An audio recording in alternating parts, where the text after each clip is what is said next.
South Carolina Senator Lindsey Graham. So, Senator, you understand where we're coming from here. Do you think that we should have been plowing full steam ahead to bring Ukraine into NATO? Was that our strategy here, or what was the strategy? Well, I think you're misreading the tea leaves with all due respect.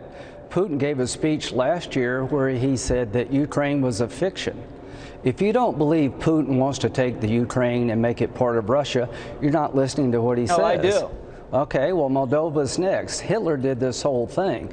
People didn't believe he had the ambitions he had. He wanted to take over the world and kill all the Jews. Here's what Putin wants to do. He wants to recreate the Soviet Union. He thinks it was a low point in Russian history.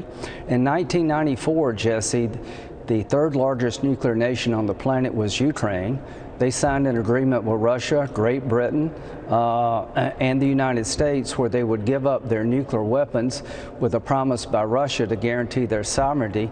Putin stepped all over that like Hitler did. So Putin's the bad guy. Biden's the incompetent guy.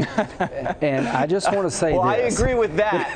And, you know, it was Bill Clinton that signed that deal to move those nuclear weapons out of Ukraine. If they had had nukes now, this would have been a different story. But do you think that American foreign policy should have been a little bit more delicate with Ukraine, maybe used a little more finesse and tried to keep it more as a buffer instead of just wrenching it out of Putin's hands and just bringing it right into NATO as aggressively as possible? Would that have changed things? Because now Americans are suffering, Ukraine is definitely suffering, and who knows where the hell this could go? They had the same arguments about Hitler. Why don't we just give him the German-speaking portions surrounding, why don't we give him Austria? You got to understand who Putin is. Putin's not trying to have a buffer zone from NATO. He's trying to destroy the Ukraine and make it part of Russia. He's trying to recreate the Soviet Union to the best extent possible. And Taiwan is going to be given up if we think like this. I'm not going to let Putin control NATO. NATO is an independent organization. Nobody in NATO is going to invade Russia. But if you don't believe that Putin's ambitions are to reconstruct the greater Russia or the Soviet Union, you're missing what he's saying. I do. I agree. And I think that's what his motivation is. So I'm just saying maybe that aggressive approach to Ukraine might have made things a little differently. I could be wrong. Well, I could be wrong. Listen, I really like your show because you let people talk, number one, and you ask good questions. Here's where I think we made a mistake. We should have punched Putin in the nose when he had 100,000 troops on the border of Ukraine. We should have went after the oil and gas sector early on to maybe deter the invasion. At every moment, Biden appeased Putin, and here's what you have today. You have good people in the Ukraine fighting to the death for their freedom. You have the Russian army stalled. I think the Chinese are watching how we deal with Putin, so are the Iranians.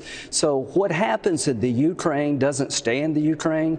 Let's help the Ukrainians fight back as hard as they can. Let's start destroying the ruble.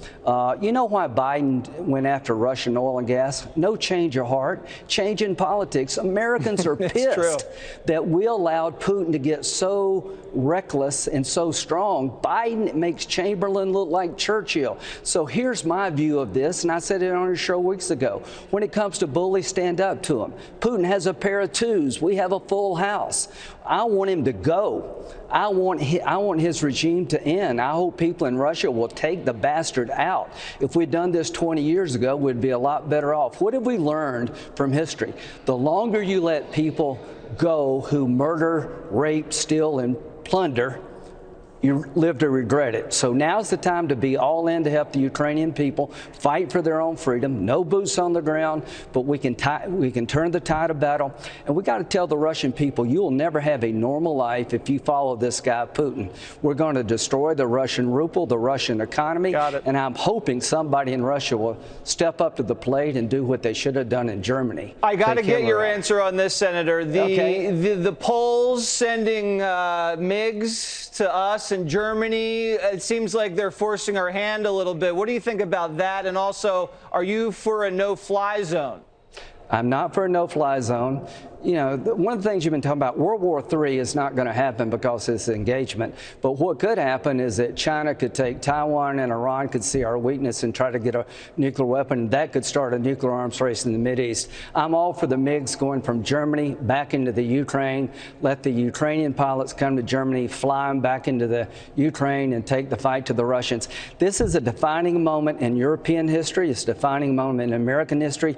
Putin can't determine who's in NATO, and Putin doesn't want to stop NATO. He wants to reconstruct the Soviet Union and the Russian imperial life. And we got a chance here to deliver a fatal blow to Putin, the best chance in 20 years, and God bless the Ukrainian people for having the guts to fight for their freedom. All right, we'll see how it plays out. Senator Lindsey Graham, thanks for joining us.